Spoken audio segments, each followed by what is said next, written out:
plus ou moins évoqué, c'est l'engouement pour les vertus du lait de Chamel. Alors j'ai bien marqué avéré ou non.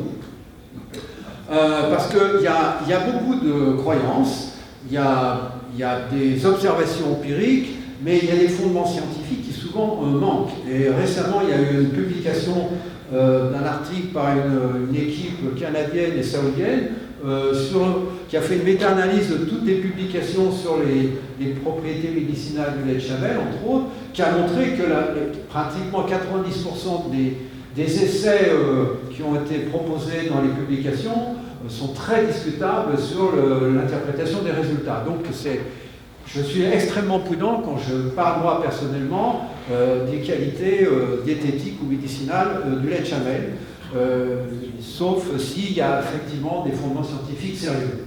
Alors, mais cela dit, ça en fait malgré tout un produit qui est recherché, à très haute valeur ajoutée. C'est un produit santé, c'est un produit bien-être, c'est un peu à la mode aussi. Voilà. Et ça a une conséquence économique énorme, c'est que sur les marchés, le lait de Chamel se vend toujours plus cher que le lait de vache. J'ai mis entre 2 et 10 fois plus cher. Là, en Algérie, c'est pratiquement 10 fois plus cher. Donc, même si ça ne produit pas beaucoup, je veux dire, en termes de plus-value, ça peut être quand même intéressant. Alors, je ne me souviens plus du différentiel de prix au Maroc, dans le sud, mais c'est aussi extrêmement important.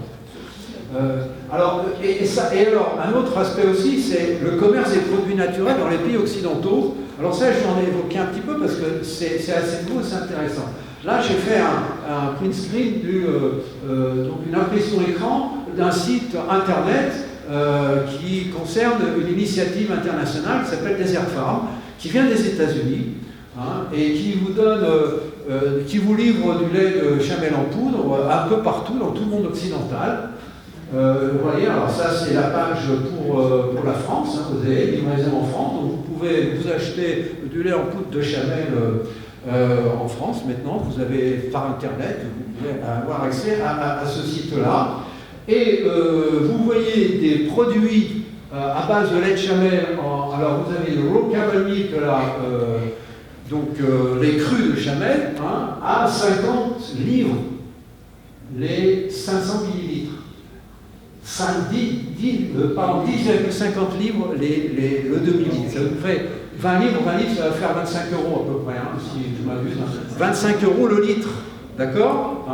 Vous avez ici du camel milk powder 200 grammes à 30 livres les 200 grammes. Et puis vous avez là aussi du lait de Chamel cru congelé, 50 livres, c'est ça, 11 livres 50 pardon, pour les 550 millilitres. Donc vous voyez les prix que ça peut atteindre, c'est assez faramineux.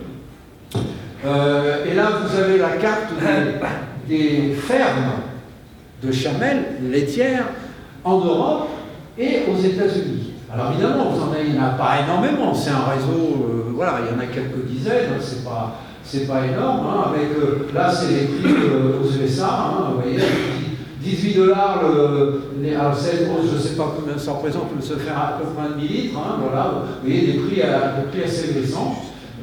Et alors, juste simplement évoquer l'aspect du camel milk là aux États-Unis, actuellement vous avez un véritable lobby des parents d'enfants autistes.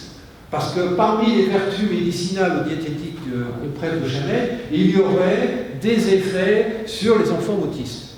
Alors, il y a quelques publications sérieuses là-dessus qui montrent que certains éléments, certains composants du lait pourraient avoir un effet protecteur contre certains, voilà, contre l'autisme, notamment lié à des protéines qu'on trouve dans le lait de Chamel, qu'on ne trouve pas dans le lait de vache. Bon, alors, moi j'ai des doutes sur l'efficacité, mais en tout cas, il y a un véritable lobby, et vous avez le développement important de la production de lait de Chamel dans un pays comme les États-Unis, et actuellement aussi en Australie. Et en Europe, vous avez la première ferme laitière de Chamel qui s'est installée en Hollande, la ferme de chez M. Smith, et qui aujourd'hui va exporter du lait pasteurisé, y compris dans les supermarchés, enfin pas dans les supermarchés, mais chez Fauchon à Paris. J'accélère. Donc, mais l'engouement c'est aussi dans les pays occidentaux, mais c'est aussi dans les pays du Sud. Alors, je vais quand même rappeler certaines vertus diététiques du lait de chamel qui sont fondées, qui sont réelles. Il y a d'une part sa richesse exceptionnelle en vitamine C, qui fait que c'est un tonique. Tous les gens qui boivent du lait de chamel régulièrement se disent « Putain, on se sent bien, on est en forme là ».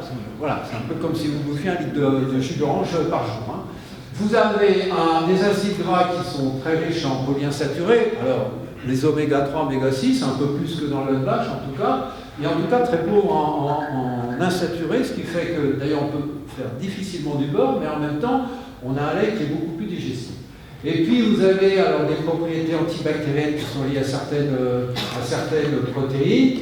Et enfin, récemment, on a montré qu'il y avait moins de lactose intolérance avec le lait de chamel. Alors, c'est les travaux qu'on a commencé justement au Kazakhstan sur un des produits dérivés du lactose qui est le lactate, qui a deux stéréoisomères, un lévogir et un dextrogir. Or, le dextrogir est un peu toxique, le L ne l'est pas. Or, il y a 100 fois plus de L-lactate dans le lait de chamel que dans le lait de vache, d'après les premiers travaux qu'on a fait. Donc, c'est une voie aussi intéressante à creuser.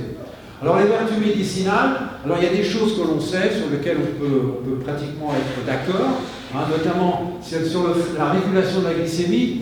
Il y a plusieurs travaux qui ont montré que, voilà, c'est pas antidiabétique, mais ça régule la glycémie.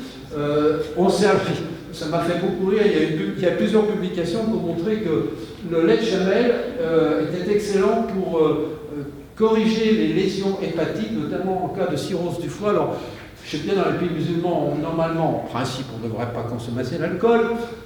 Et donc, si vous consommez du whisky tous les jours avec 1 litre de lait de chamel, vous ne risquez rien. Donc, c'est une recette que je vous donne comme ça, entre parenthèses. Voilà. Alors, ce qui est vrai aussi, c'est qu'on peut rétablir les paramètres sanguins témoins des processus cancéreux avec le lait de chamel sur des souris cancéreuses. Bon, cela